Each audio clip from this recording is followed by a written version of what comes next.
Kemudian ini juga penting, Rossi, bahwasanya kami paham bahwasanya pemerintah Inggris ingin melindungi warganya, tapi harus diingat juga bahwasanya resiko kami yang datang ke Inggris, ke negara di mana mutasi B117 berada lebih besar daripada Inggris yang nerima kami ke sana. Kalaupun mereka isolasi mandiri sampai tanggal 23, tapi mereka kemudian bisa berlaga, itu sesuatu yang sepadan dengan penantian.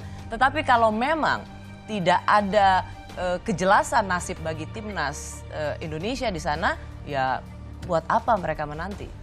Kecuali orang itu menegakkan aturan itu bukan untuk melindungi. Orang pokoknya gitu aja deh, gitu loh. Pokoknya kami bikin aturan, tapi terserahlah ya. Bapak Ibu, itu tadi cuplikan video dari Kompas TV dalam salah satu acara Rossi, yaitu drama gagal tanding Timnas Indonesia di event bergengsi yaitu All England.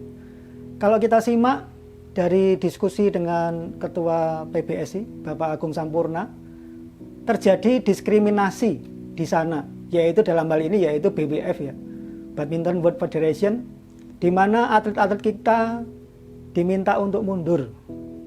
Lalu Bapak Menpora, Bapak Zainuddin Ali juga mengatakan bahwa seperti ini ingin menjegal Indonesia. Seperti kita ketahui bahwa negara kita, Indonesia, itu sering menjadi juara di All England. Dan posisi pada saat ini tentunya dalam kondisi yang terbaik. Mereka telah mempersiapkan segala sesuatunya. Dan tentu bagi para atlet timnas kita, event ini itu sangat dinantikan mereka, Bapak Ibu. Karena dengan event ini mereka akan membuktikan prestasinya dan terutama yaitu membawa nama harum bagi bangsa kita Indonesia. Nah, rupanya dari diskusi tadi yang kita simak, terjadi diskriminasinya seperti apa? Kalau kita lihat, atlet kita, Timnas Indonesia, itu sudah 2 kali disuntik vaksin COVID, Bapak Ibu. Dan bahkan sebelum masuk ke pesawat, mereka sudah dilakukan PCR test, dan ketika landing, mereka juga dilakukan PCR test dengan hasil negatif. Tetapi anehnya, tiba-tiba disuruh mundur dengan alasan bahwa ada seseorang di dalam pesawat yang atlet kita itu terkontak ya, terkait erat atau ada kontak seperti itu. Dan ini tidak jelas siapa, tidak dikonfirmasi oleh BWF maupun NHS siapa orangnya. Tiba-tiba kemudian Indonesia diminta mundur, bahkan diisolasi sampai 10 hari. Memang kita pahami bahwa aturan negara setempat kita tidak bisa campur tangan, Bapak Ibu. Di mana aturan dari National Health Service itu ketika ada kontak erat dengan pasien COVID atau penderita COVID, itu maka diwajibkan untuk isolasi mandiri. Nah, yang aneh Bapak Ibu, atlet kita juga karena tadi negatif dikatakan diminta mundur, bahkan mereka naik lift pun juga tidak boleh. Disuruh jalan kaki. Nah, ini satu peristiwa yang sangat kita sesalkan, Bapak Ibu. Saya sendiri sebagai warga dan bangsa Indonesia turut merasakan kekecewaan yang mendalam atas musibah yang terjadi ini. Terutama para atlet kita tentu sangat kecewa, dan Bapak Ketum PBSI juga mengatakan sangat kecewa, menyayangkan kenapa hal ini bisa terjadi. Lalu yang aneh lagi adalah ada 7 atlet dari 3 negara yang positif COVID, bahwa kemudian mereka diminta untuk melakukan PCR tes mandiri, Bapak Ibu, di mana akurasinya pasti diragukan. Nah, ini aneh. Tentunya seharusnya BWF itu melakukan penangguhan event ini. Dan yang lebih fair adalah semua peserta, semua atlet dan para ofisial itu harus di PCR semua. Sehingga nanti ketika sudah ada hasilnya baru pertandingan bisa dilanjutkan. Tetapi ini enggak. Indonesia sudah masuk ke babak 1 dan 2, itu justru dipaksa untuk mundur. Lalu keanehan yang berikutnya terjadi ketika Hendra Aksan melawan Inggris, itu hakim garisnya itu orang dari Inggris. Nah, ada apa Bapak Ibu? Nah, saya bertolak dari drama All England ini, saya akan memberikan renungan khususnya buat kita yang saat ini kita iman Kristen, Bapak Ibu. Nah, berbicara tentang drama, Bapak Ibu, ini sangat menarik untuk kita renungkan. Kita ini sedang hidup di dunia yang penuh dengan drama, Bapak Ibu. Sering terjadi diskriminasi, ketidakadilan, perlakuan yang tidak adil, tidak menyenangkan. Bahkan mungkin drama itu juga fitnah. Kita tidak melakukan kesalahan, tetapi tiba-tiba kita difitnah. Entah dengan teman kita, dengan rekan kerja kita, mungkin keluarga kita sendiri, ya, atau bahkan dengan sesama jemaat gereja, Bapak Ibu. Bahkan drama ini itu juga berbicara tentang kita hidup dalam kepura-puraan, Bapak Ibu. Seringkali ya kita mendapati drama seperti itu. Di sekitar kita, kita sangat mudah menemui hal-hal seperti itu. Pasti ketika kita mengalami diskriminasi, akan membuat kita kecewa, Bapak Ibu. Reaksi normal manusia, sekalipun kita mungkin kita dikatakan rohani, itu pasti ada kekecewaan, marah, ya, bahkan gerah, Bapak Ibu. Ini juga terjadi tadi di timnas kita, kekecewaan yang sangat mendalam, batal tanding di All England. Ini sebuah satu drama, Bapak Ibu. Nah, sampai kapan, Bapak Ibu, drama ini akan berakhir? Tentu saja sampai dunia ini berakhir dengan kehancuran, Bapak Ibu. Firman Tuhan mengatakan bahwa dunia ini suatu kali akan hancur, tetapi firman Tuhan itu akan tetap untuk selama-lamanya. Drama itu akan berakhir sampai kita dipanggil oleh Bapa kita di surga, Bapak Ibu. Nah, kita akan merenungkan drama yang terjadi dalam sejarah, dan acuan kita, pedoman kita adalah Alkitab, Bapak Ibu. Nah, di video kali ini saya akan membagikan renungan kepada Bapak Ibu Saudara pendengar channel Gerbang Pemulihan ini. Ada 3 drama yang terjadi di Alkitab. Tentu masih banyak drama-drama lain, tapi supaya waktunya tidak panjang, kita hanya merenungkan 3 drama ini, Bapak Ibu. Kita akan buka ayatnya di dalam Kejadian 3, Bapak Ibu. Saya akan bacakan Kejadian 3 ayat 1 sampai dengan 7. Demikian bunyi firman Tuhan, perikopnya adalah manusia jatuh dalam dosa. Adapun ular ialah yang paling cerdik dari segala binatang di darat yang dijadikan oleh Tuhan Allah. Ular itu berkata kepada perempuan itu, tentulah Allah berfirman, semua pohon dalam taman ini jangan kamu makan buahnya, bukan? Lalu sahut perempuan itu kepada ular itu, buah pohon-pohonan dalam taman ini boleh kami makan, tetapi tentang buah pohon yang ada di tengah-tengah taman, Allah berfirman, jangan kamu makan ataupun raba buah itu, nanti kamu mati. Tetapi ular itu berkata kepada perempuan itu, sekali-kali kamu tidak akan mati, tetapi Allah mengetahui bahwa pada waktu kamu memakannya, matamu akan terbuka dan kamu akan menjadi seperti Allah, tahu tentang yang baik dan yang jahat. Perempuan itu melihat bahwa buah pohon itu baik untuk dimakan dan sedap kelihatannya. Lagi pula pohon itu menarik hati karena memberi pengertian. Lalu ia mengambil dari buahnya dan dimakannya, dan diberikannya juga kepada suaminya yang bersama-sama dengan dia. Dan suaminya pun memakannya. Ayat 7, maka terbukalah mata mereka berdua, dan mereka tahu bahwa mereka telanjang. Lalu mereka menyemat daun pohon ara dan membuat cawat. Drama yang pertama adalah drama yang tertua, yaitu drama Taman Eden, Bapak Ibu. Nah, dari drama ini, Bapak Ibu, kita ketahui bahwa dikatakan ular adalah binatang yang paling cerdik di antara semua ciptaan Tuhan. Dan rupa-rupanya Hawa ini diperdaya oleh ular yang katanya cerdik itu. Bahasa dewanya adalah lihai, Bapak Ibu, cerdik. Nah, ketika Hawa mendengar kata-kata ular ini, Bapak Ibu, ternyata ular ini adalah simbol representasi dari iblis. Dia memutar balik kebenaran. Karena Tuhan tidak mengatakan seperti yang dikatakan ular di balik Bapak Ibu. Itulah pekerjaan ular Bapak Ibu. Dikatakan tentulah Allah berfirman ayat pertama, semua pohon dalam taman ini jangan kamu makan buahnya. Padahal Tuhan mengatakan di pasal 2 ayat 16, Allah mengatakannya bukan seperti itu. Dia mengatakan seperti ini. Lalu Tuhan Allah memberi perintah ini kepada manusia, semua pohon dalam taman ini boleh kau makan buahnya dengan bebas. Ya, ini beda banget. Allah mengatakan semua pohon boleh kamu makan buahnya dengan bebas. Tetapi hanya pohon yang pengetahuan yang baik dan yang jahat itu janganlah kamu makan. Ular memutar balik. Buah pohon-pohonan itu tentulah Allah berfirman, semua pohon dalam taman itu jangan kamu makan buahnya, bukan? Dan di sini saya melihat juga Hawa juga menambah-nambah kata-kata Bapak Ibu. Dikatakan ayat 2-nya, Hawa mengatakan buah pohon-pohon dalam taman ini boleh kami makan, tetapi tentang pohon ini jangan sekali-kali kamu makan ataupun raba buah itu. Padahal Allah tidak pernah mengatakan raba buah itu Bapak Ibu.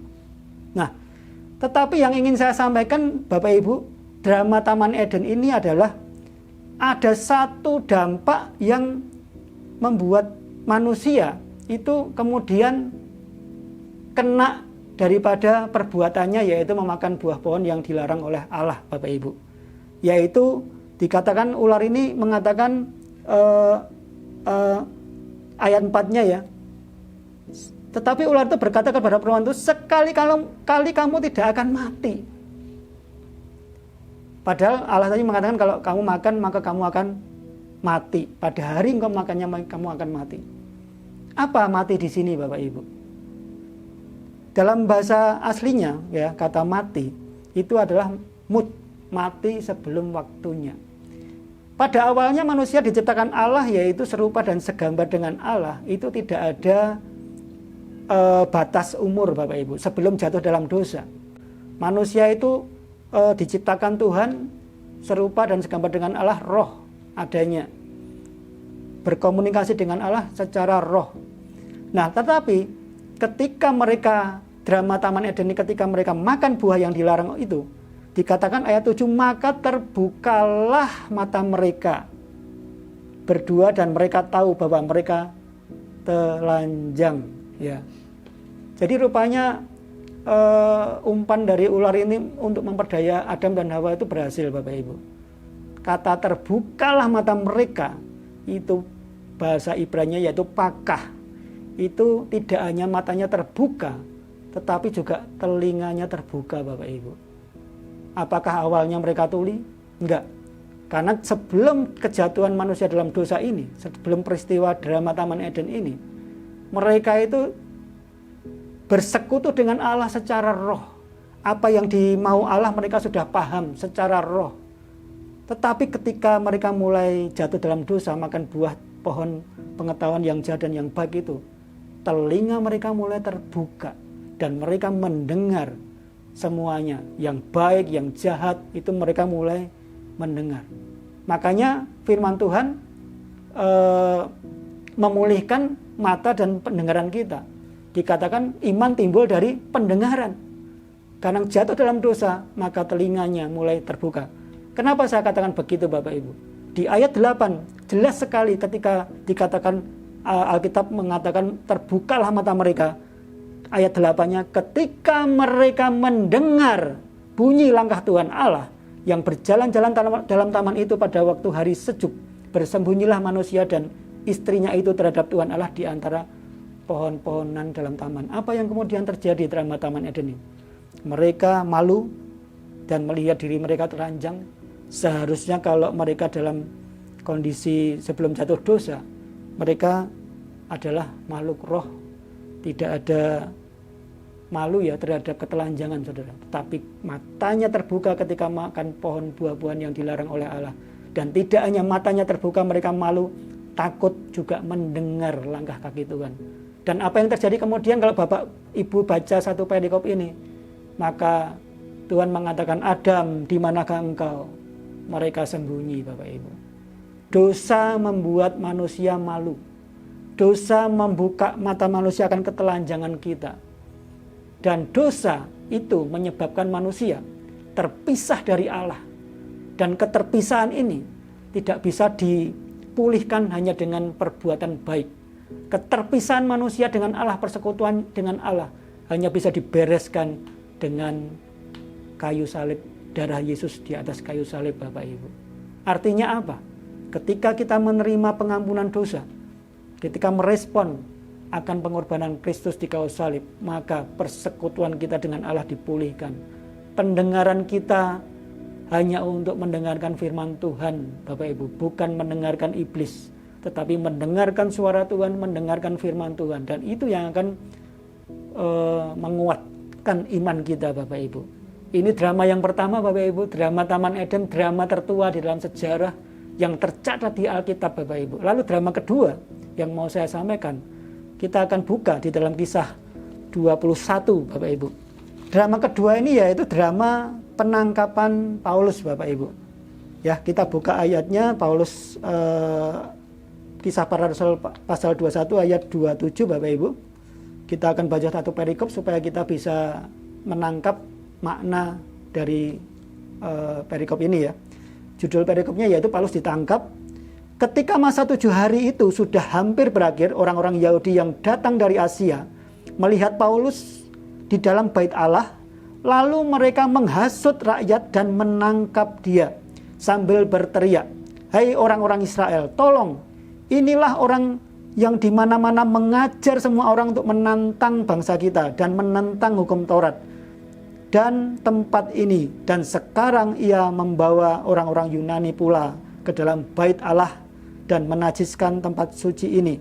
Sebab mereka telah melihat Trofimus dari Efesus sebelumnya bersama-sama dengan Paulus di kota, dan mereka menyangka bahwa Paulus telah membawa dia ke dalam bait Allah.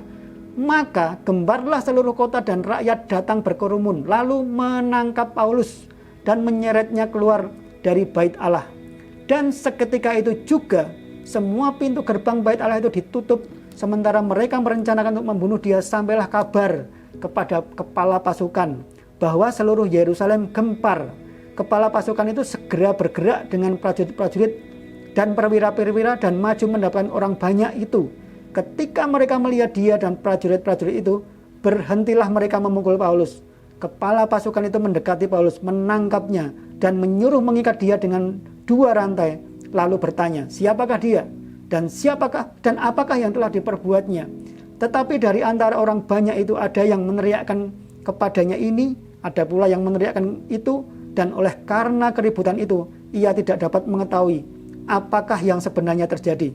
Sebab itu ia menyuruh membawa Paulus ke markas. Ketika sampai ke tangga, Paulus terpaksa didukung prajurit-prajurit karena berdesak-desaknya orang banyak sambil yang berbondong-bondong mengikuti dia sambil berteriak, "Enyahkanlah dia." Drama kedua yaitu drama penangkapan Paulus, Bapak Ibu. Paulus tidak ada salah dalam hal ini. Paulus memberitakan Injil. Kita tahu latar belakang Paulus tadinya adalah penganiaya jemaat. Dan ketika Paulus bertobat ketemu Tuhan Yesus, kemudian dia dipanggil menjadi rasul, lalu memberitakan Injil kepada bangsa-bangsa di luar Israel, Bapak Ibu. Nah, di kasus ini Bapak Ibu, tiba-tiba ada orang Yahudi yang datang dari Asia itu menghasut, Bapak Ibu, mengatakan fitnah, memutarbalikkan fakta bahwa Paulus ini dituduh yaitu menentang hukum Taurat dan dituduh juga menentang bangsa Yahudi. Ini fitnah yang sangat kejam, Bapak Ibu. Padahal Paulus setiap hari berada di bait Allah menyampaikan Injil, menyampaikan berita tentang keselamatan, Bapak Ibu. Dan ironisnya, sekali lagi ini drama, Bapak Ibu ya, drama penangkapan Paulus. Ironisnya dia ditangkap tanpa mengetahui apa yang terjadi. Dan ketika itu terjadi keributan, kemudian prajurit-prajurit Romawi datang. Bahkan prajurit Romawi ini pun tidak tahu Paulus itu siapa. Dan apa yang dilakukan Paulus tidak tahu. Ini persis seperti tadi drama All England, Bapak Ibu. Di mana Indonesia dinyatakan negatif hasil PCR testnya, sudah divaksin 2 kali, tetapi disuruh mundur. 3 negara terindikasi COVID positif, Bapak Ibu, malah tetap bertanding dan bahkan PCR mandiri, Bapak Ibu. Ini satu diskriminasi. Paulus juga sama, Bapak Ibu. Dia ditangkap tanpa ada klarifikasi lebih dulu, dibawa ke markas, kemudian kalau Bapak Ibu baca ayat-ayat selanjutnya, kemudian dia sampai kemudian di penjara. Bahkan sampai naik banding ke kaisar yang berkuasa pada saat itu, saudara. Nah, tetapi Bapak Ibu, Paulus di sini tadi sudah dikatakan orang banyak itu sudah memukuli dia, bahkan akan membunuh. Puji nama Tuhan, Tuhan selalu melindungi ya Bapak Ibu. Ketika akan dibunuh itu, kemudian datanglah para prajurit, karena itu satu kota Yerusalem sudah gempar, tentu berita-berita seperti itu terdengar juga Bapak Ibu. Ini adalah satu perlindungan Tuhan yang luar biasa. Singkat cerita akhirnya Paulus kemudian memang akhirnya bebas. Tetapi perjalanan menuju ke kebenaran itu Bapak Ibu, itu panjang. Paulus harus melewati banyak rintangan. Dan ini adalah drama yang terjadi yang kedua yang mau saya sampaikan kepada saudara dan Bapak Ibu semuanya. Lalu kita akan lihat lagi drama ketiga Bapak Ibu. Ini satu drama yang terjadi kalau sekarang ini posisi kita sebagai karyawan ya, sebagai pebisnis atau apa ya. Ini cocok sekali drama ketiga ini Bapak Ibu. Kita lihat di dalam Daniel pasal 6 ayat 4 ya. Ayat 4, saya langsung aja. Maka Daniel ini melebihi para pejabat tinggi dan para wakil raja itu, karena ia mempunyai roh yang luar biasa dan raja bermaksud untuk menempatkannya atas seluruh kerajaan. Drama ketiga yaitu drama gua singa Bapak Ibu. Nah, kalau Bapak Ibu baca ayat ini, jadi Daniel itu diangkat menjadi pejabat tinggi Bapak Ibu. Jadi pada saat itu Raja Darius itu mengangkat 120 wakil raja. Ya, jadi 120 wakil raja ini harus melaporkan apa yang dilakukannya, aktivitas memimpin pemerintahan kepada Raja Darius. Lalu di atas 120 wakil raja ini diangkatlah 3 pejabat tinggi, dan 3 pejabat tinggi ini adalah salah satunya adalah Daniel. Nah, tetapi Bapak Ibu, ternyata Daniel ini melebihi para pejabat tinggi lainnya. Nah, ini yang menjadi kemudian cerita kisah dari drama ini Bapak Ibu. Nah, Daniel adalah pejabat tinggi, dan yang terjadi adalah di situ Daniel dikatakan mempunyai roh yang luar biasa. Ini jawabannya. Daniel dipakai Tuhan di dalam dunia sekuler ya, menjadi petinggi yang membawai 120 wakil raja. Berarti kalau ada 3 pejabat, kalau masing-masing pejabat itu memimpin 40 wakil raja, itu sudah pas ya. Jadi imbang begitu ya. Nah, yang terjadi adalah Daniel ini pekerjaannya tidak ada cacat Bapak Ibu, sempurna. Nah, seringkali kalau kita dalam fakta sehari-hari kita orang Kristen, bagaimana pekerjaan kita? Apakah seperti Daniel ini sempurna, tidak ada cacat? Yang terjadi malah kita tidak bisa menjadi kesaksian. Kita orang Kristen pekerjaannya banyak yang amburadul, banyak yang bahkan mungkin tidak berprestasi Bapak Ibu. Daniel ini dia berprestasi Bapak Ibu. Dia kuncinya yaitu memiliki roh yang luar biasa. Dalam Alkitab bahasa Inggris dikatakan excellent spirit. Excellent spirit itu dalam bahasa Ibrani yaitu yatir. Artinya yaitu semangat Bapak Ibu. Jadi Daniel ini punya semangat yang luar biasa. Roh, tidak hanya roh tapi juga semangat. Bahasa lain dari yatir juga adalah angin. Kita tahu bahwa angin itu berembus ya, bisa memporak-mandakan sesuatu, dan ini bukan sembarang angin, artinya ini angin yang benar-benar kuat yang bisa mempengaruhi lingkungan di sekitarnya. Nah, Daniel ini termasuk pejabat tinggi yang berbeda dengan 2 orang lainnya. Dia bekerja dengan sepenuh hati, dia bekerja dengan baik sehingga tidak ada cacat. Tetapi rupanya kalau kita baca ayat 5 Bapak Ibu. Kemudian para pejabat tinggi dan wakil raja itu mencari alasan. Nah, ini dramanya Bapak Ibu. Dakwaan terhadap Daniel dalam hal pemerintahan. Tetapi mereka tidak mendapat alasan apapun atau sesuatu kesalahan. Sebab ia setia dan tidak ada didapati sesuatu kelalaian atau sesuatu kesalahan padanya. Ini excellent spirit Bapak Ibu. Nah, kalau kita saat ini bekerja dengan excellent spirit, maka tidak ada yang bisa menggoncang atau menggoyahkan kita. Dan Daniel sudah melakukannya dengan setia. Ini drama Bapak Ibu, tidak ada kesalahan, tidak ada celah. Tetapi sekalipun Daniel sudah berjalan dengan cara yang baik, tetap saja ada orang-orang yang tidak suka, Bapak Ibu. Sekali lagi, dimanapun saat ini, di tengah-tengah kita, entah kita di lingkungan pekerjaan ataupun di jemaat, pasti ada orang-orang yang satu dua yang ingin mengusik kita atau ingin menjegal kita. Seperti kita tahu timnas Indonesia sudah dijegal untuk tidak bisa menjadi juara di All England, Bapak Ibu. Itu selalu ada, Bapak Ibu. Ini drama yang ketiga. Nah, rupa-rupanya mereka mencari dakwaan. Caranya gimana? Caranya hanya dengan membuat satu aturan yang kemudian diskriminatif, Bapak Ibu. Caranya dengan menjatuhkan, Bapak Ibu. Nah, kalau kita baca ya ayat berikutnya ya. Jadi mereka kemudian pejabat tinggi yang tadi iri atau jealous atau ingin menjatuhkan ya, ayat 6, maka berkatalah orang-orang itu, kita tidak akan mendapatkan suatu alasan dakwaan terhadap Daniel kecuali dalam hal ibadahnya kepada Allah. Dicari-cari secara profesional nggak ada kesalahan, dan mereka mencarinya mulai ke hal-hal yang tidak ada kaitan dengan pekerjaan, yaitu masalah rohani, Bapak. Masalah rohani itu kan sebetulnya masalah pribadi, Bapak Ibu. Tetapi itu dibuat mereka untuk menjatuhkan Daniel, Bapak Ibu. Ini bukankah satu drama di mana mereka sebetulnya tidak suka dengan Daniel ini. Tidak ingin Daniel itu muncul, Bapak Ibu.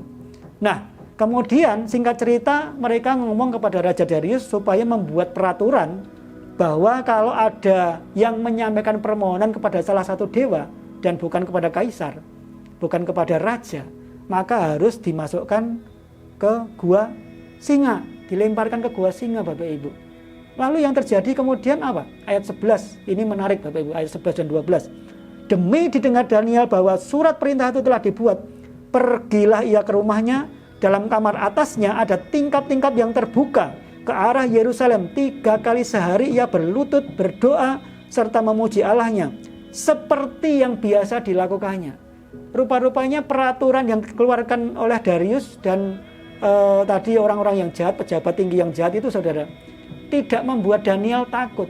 Justru dia semakin setia mencari Tuhan. Dia semakin sungguh-sungguh tidak berubah kebiasaannya untuk berdoa berlutut 3 kali sehari itu, saudara. Lalu ayat 12-nya, kemudian ini adalah drama masih berlanjut, Bapak Ibu. Lalu orang-orang itu bergegas-gegas masuk dan mendapati Daniel sedang berdoa dan bermohon kepada Allahnya. Singkat cerita kemudian Darius tidak bisa apa-apa, walaupun dia juga sedih, Bapak Ibu. Kalau Bapak Ibu baca sampai selesai, kemudian sampai Raja Darius ini tidak bisa tidur, Bapak Ibu, mendengar bahwa Daniel ini orang yang istilahnya sudah setia dengan Allahnya, dengan doa-doanya, dimasukkan ke gua singa. Singkat cerita ketika dimasukkan ke gua singa itu, Raja melihat ada 4 orang di situ, Bapak Ibu. Siapa yang 1 orang berikutnya, Bapak Ibu? Itu adalah malaikat, Bapak Ibu. Dan Tuhan melindungi. Dan ketika pagi-pagi kemudian Raja Darius memanggil nama Daniel, dan Daniel didapatinya masih sehat, masih hidup, bersukacitalah Darius. Lalu kemudian singkat cerita, Daniel justru diberi kekuasaan yang lebih tinggi lagi di ayat 29, Bapak Ibu, di mana dikatakan Daniel mempunyai kedudukan tinggi pada zaman pemerintahan Darius, dan bahwa dikatakan ini menjadi kesaksian yang luar biasa bahwa orang harus menghormati, menyembah Allahnya Daniel, seperti itu, Bapak Ibu. Inilah 3 drama yang terjadi di Alkitab yang menjadi bahan perenungan kita. Kalau hari-hari ini Bapak Ibu ada yang mengalami drama-drama seperti ini, saya berdoa Bapak Ibu, biarlah kita benar-benar nempel dengan Tuhan, kita dekat dengan Tuhan, dan kita tidak melakukan drama-drama yang dibuat oleh orang-orang lain yang mungkin melakukan peristiwa-peristiwa yang diskriminatif, yang kemudian menyebarkan fitnah dan hidup dalam kepura-puraan, pura-pura baik dan seterusnya, Bapak Ibu. Biarlah kita hidup sesuai dengan firman Tuhan, dan hidup kita itu menjadi kesaksian bagi banyak orang. Dan firman Tuhan yang mengatakan kamulah garam dan terang dunia, itu akan terjadi dalam kehidupan kita, Bapak Ibu. Sekian video dari Gerbang Pemulihan dan renungan hari ini. Mari kita simak baik-baik, kiranya menjadi berkat buat Bapak Ibu Saudara yang mendengarkannya pada hari ini. Sampai jumpa lagi di video berikutnya. Tuhan Yesus memberkati.